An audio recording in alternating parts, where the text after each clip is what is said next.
Hello, Gamergate. I've heard SPJAirplay described as both a failure and a success. And in my opinion, both descriptions are correct. Airplay was a discussion hosted by the Society of Professional Journalists that attempted to use Gamergate as a springboard to have a larger conversation about how to cover online movements and controversies. This event was divided into two sections. The first dealt with defining Gamergate and exploring some ethical concerns in video game journalism. The second dealt with the wider issue of coverage of online movements. The first panel was a failure at first because, in my opinion, the three Gamergate supporters did a terrible job of explaining what Gamergate actually is. Rather than describing in a broad sense what it currently is and then working backwards, they began by trying to describe in detail what started Gamergate in the first place. Considering that many Gamergate supporters can't even agree on where the controversy even begins, I think that's a terrible strategy. I think Gamergate supporters in general are simply too used to dealing with people who already know the major media narrative of Gamergate being about harassing women and specifically harassing Zoe Quinn. As a result, it's almost a reflex action to, when asked to explain Gamergate, to begin with the debunking of the idea that it's about harassment. In this case, there was no need to do that since the people they were talking to knew nothing about Gamergate. I'm not going to go into exactly what I would have said differently, but I may make a video about that in the future. Now, the next failure of the first panel was the choices made about which ethical violations were presented. When I think about this topic in terms of Gamergate, the very first thing that comes to my mind is the Game Journal Pros list. I think that's an obvious first ethical violation to bring up. Now, I know it was brought up later in the event, but this should have been the very first thing brought up.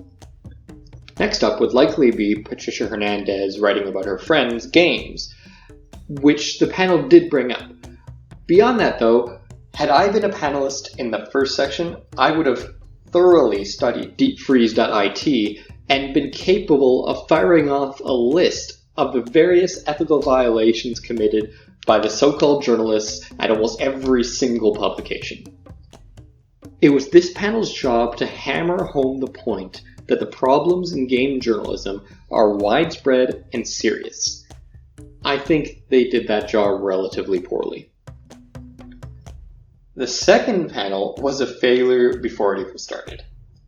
Representing Gamergate, we had Milo Yiannopoulos, Christina Hoff Sommers, and Kathy Young. The problem with these three representatives is that each of them had something other than Gamergate that is their primary interest. For Milo, it's politics. For Sommers, it's feminism. And for Young, it's gender issues. So when you bring them into a panel, they're going to talk primarily about politics, feminism, and gender issues. Had this panel been made up of even random Gamergate supporters, I think it would have been much more productive. We needed people here, and in the first panel, who were interested in and knowledgeable about Gamergate first and foremost. The next big failing of the second panel falls directly at the feet of Michael Koretsky, who was the organizer of the event and the panel moderator. It was very clear very early in the session that Koretsky hadn't properly communicated the purpose of the discussion to the three panelists. He wanted them to talk in general terms about covering online movements without getting into the details of Gamergate, and certainly without discussing gender politics. Whether this was a reasonable way of having this discussion is irrelevant, because it's up to Koretsky what the conversation was about, and that the Gamergate panelists were prepared to have that discussion is completely his fault. The resulting power struggle between him and Milo, and his constant interruptions of Kathy Young, were a direct result of his lack of proper preparation. And the final failing of this panel was Koretsky's role as moderator. Rather than allowing the second panel of non-Gamergate supporters to ask questions of the Gamergate panel directly, Koretsky almost exclusively spoke for them.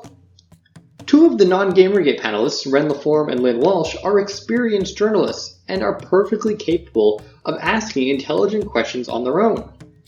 Koretsky, acting as the main interrogator of the Gamergate panel and also the moderator, ended up stifling conversation rather than facilitating it. So those were the failings of the event. Now for the good part, the successes. First and foremost, regardless of how poorly it was done, the journalists were made aware that Gamergate has some legitimate ethical concerns. Second, some tangible next steps were discussed, primarily the idea of creating a list of go-to people for reporters who want to interview Gamergate supporters. I also think many of the Gamergate supporters watching these events gained a better understanding of how journalism actually works and how to get journalists to actually pay attention to your story. The best part of the event, though, took place outside. After many bomb threats, the attendees were forced to evacuate the building. Milling about outside, it was eventually decided that the discussion should continue. So members of both panels, as well as Oliver Campbell, with someone other than Koretsky moderating, had a sort of question and answer session with Walsh, LaForme, and the various journalists and Gamergate supporters in attendance.